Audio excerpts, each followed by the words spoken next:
Hey everyone, welcome to today's Monday Morning Minute. Today is Monday, February 8th, and here is what's going on this week. So, another pretty brief video for you. I first just want to talk about the second chapter of the transitions text. That's what we'll be reading this week. And then I want to talk about our very first critical response, which is coming up this week as well.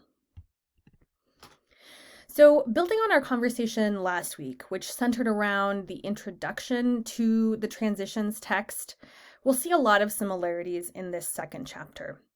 I think one of the big similarities that we'll see is a continuation of this trend in which we focus on not only the particular nuances and unique experiences of some immigrant origin children, but also we look at larger trends among immigrant origin children. And in the case of chapter 2, there's really some interesting research around these larger trends based on whether the immigrant origin child is first generation, generation 1.5, generation 2, generation 3, etc. And if those terms are new to you, they'll be spelled out in chapter 2. And also, as we'll see, based on the research that has that generational identity factors into students' schooling in some really interesting ways. So again, our authors discuss both the unique and shared characteristics of immigrant origin youth. There's, just a continuation of really interesting and helpful information, sometimes shocking information, such as the fact that they point out that even though more than half of all teachers in urban schools specifically, but I think it'd be interesting to see how that works at rural schools too, but certainly in urban schools, you're super likely to have at least one multilingual learner in your class. However, fewer than 20% of teachers are certified specifically to teach English language learners. And one thing I think that is so cool about everyone in this class is that you all are seeking that endorsement. You will be one of the 20% by the time you're done with this program, which gives me just a lot of hope and excitement for the future. So I'm glad to say that you all will be in that pretty small slice of the teacher population.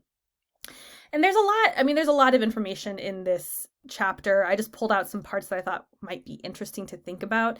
The final one, and this is just kind of touched on near the end, they talk about what is called participatory action research. And sometimes it's called Youth Participatory Action Research, or YPAR.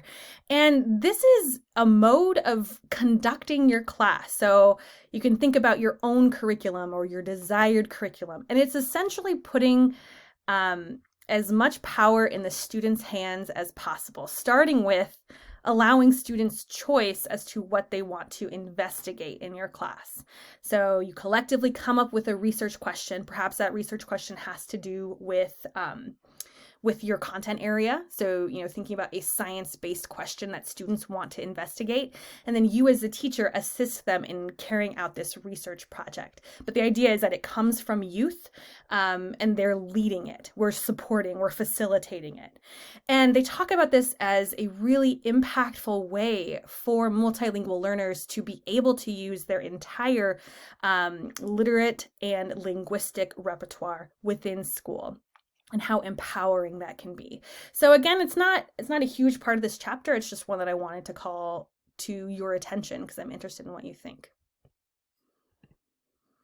Okay, and then our critical response for this week. It's our very first one. I know we talked about it a bit on Friday, but just as a reminder, I'm asking you for our critical response weeks to post your initial post, again, 300 to 400 words thereabout, by Thursday, in this case, February 11th. And then between Thursday and Sunday, the 14th, please go back into your small group and comment on at least 2 of your peers' ideas. Maybe it's an affirmation, maybe it's a question, maybe you're making a connection between what they've said and something else that we've talked about or learned about.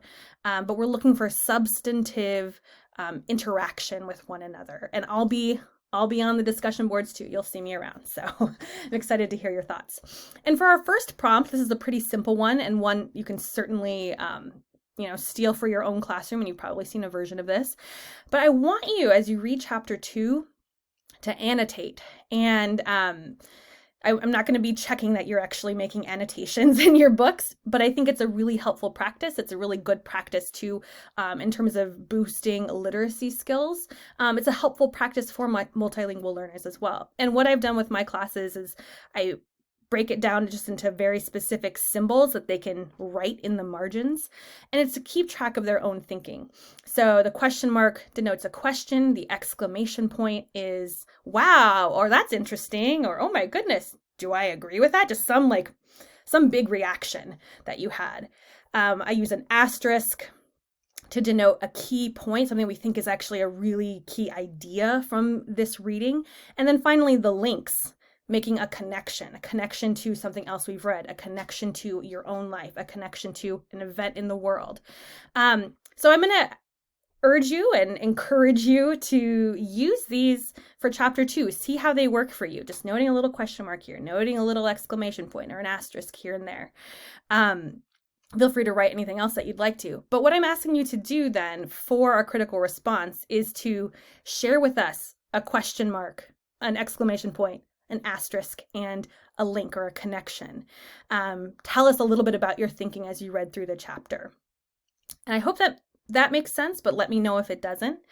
And also just a quick reminder that I will have drop-in hours per usual, Friday, February 12th, starting at 11:10. Again, I plan to hang on for about an hour. And, if you stop by at 12:05, certainly we can talk however long you want to talk. But if no one's in the chat or no one's in the room by 12:10, I'll probably sign off unless you've made a prior appointment with me. So just want to let you know how that works, and I look forward to hearing what you have to say about this chapter. I'm super excited to learn with and from you all this semester, and we'll get started with our first critical response. All right, everyone, have a great week. Cheers.